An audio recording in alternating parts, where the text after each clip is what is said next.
Հանրապետության նախագահ Վահագն Խաչատուրյանը մայիսի 18-ին Վատիկանում մասնակցել է Հռոմի Սրբազան քահանայապետ Լեո 14-րդ պապի գահակալության հանդիսավոր արարողությանը։ Միջոցառման պատվավոր հյուրերն էին Իտալիայի նախագահ Սերջիո Մատարելան, Պերուի նախագահ Դինա Բուլուրատեն եւ ԱՄՆ փոխնախագահ Ջեյմս Դեյվիդ Վենսը։ Հանդիսավոր արարողությանը ներկա էին ավելի քան 150 պատվիրակություններ աշխարհի տարբեր երկրներից եւ միջազգային կառույցներից։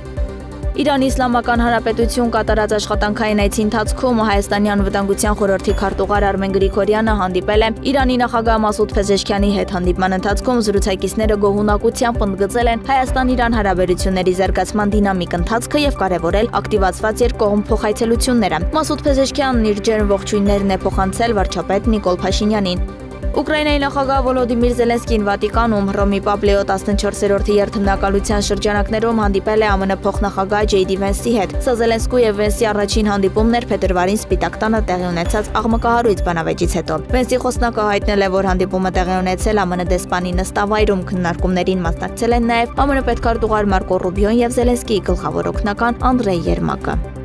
Իսրայելական բանակը հայտարարել է Գազայի հատվածի հյուսիսում եւ հարավում լայնածավալ ցամաքային գործողություն սկսելու մասին։ Համապատասխան հաղորդագրությունը տարածել է բանակի մամուլի ծառայությունը։